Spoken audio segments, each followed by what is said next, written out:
Nonro mar riwruok matimo nonro mar INFOTRAK oyango ni 54% mag Jo-Kenya onge kod yie gi duol matayo yiero pacho ka IEBC e timo yiero ma oyanga kendo mano e yiero mabiro mag 2027. Nonro ma kamano bende oyango ni Jo-Kenya onge kod yie kod duolno kaluwore ni ok giket ler ewi weche yiero kanyakla kod weche mag mibadhi. Cynthia Onyango nigi ler.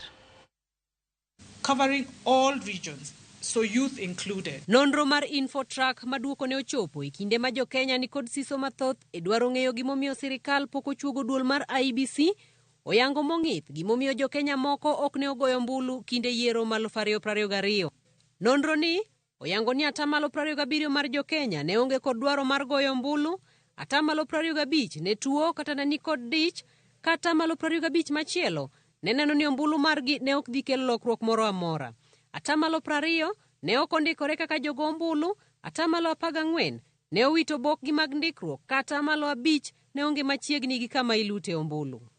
Nonro ni bende olero ni 54% mar Jo-Kenya onge kod yie gi duol mar IEBC, kata 26% kende ema oyie kod duolno matayo yiero pacho ka.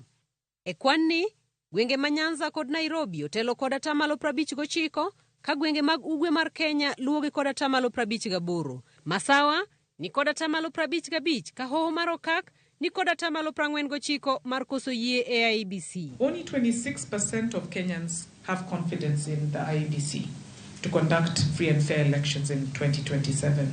Indeed, majority, 54%, are not confident that IEBC can conduct free and fair elections in 2027. And we can see that trust deficit runs across.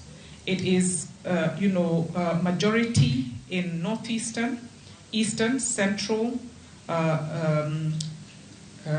western, Nyanza and Nairobi. Jo-Kenya bende onyiso paro ma opogore e wi duoko mar yiero ma pacho ka. No matter how people vote, the preferred presidential candidate by government will be declared winner. And what we see is that 33%, almost a third of Kenyans, believe this to be the case. No matter what government does, the popular presidential candidate with majority votes will be declared as winner. And we see that only a quarter, 25% of Kenyans, believe that to be true. Ewi Jo-Kenya maonge kod yie e duol mar IEBC, 60% wacho ni IEBC ok tim chenro mage e yo maler, 47% wacho ni IEBC ni kod jotelo ma jomibadhi, kata 47% mamoko wacho ni IEBC osebedo kod chochni mathoth e kinde mokalo, kata 19% to wacho ni gionge geno nikech sirikal osebedo kadonjore e chenro mag duolno. Jo-Kenya bende wacho ni duol mar IEBC ni kod midhiero ma opogore madwaro ng'iyo malong'o kapok piny Kenya odok e yiero. Mentioned by 39% of Kenyans is external interference. That was the first challenge that was mentioned. It's very closely linked to challenge 2 and 3, which is corruption, mentioned by 38%, and lack of commissioners, mentioned by another 38%.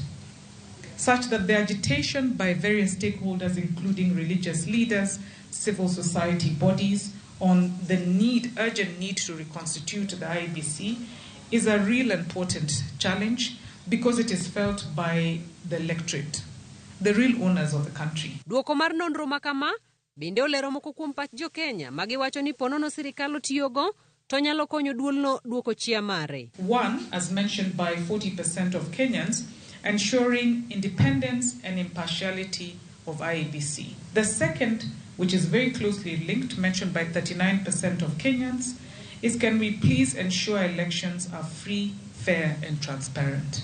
And 29% of Kenyans have talked about the provision of civic education and sensitization on electoral processes. Cynthia Onyango, Ramogi TV, Nairobi.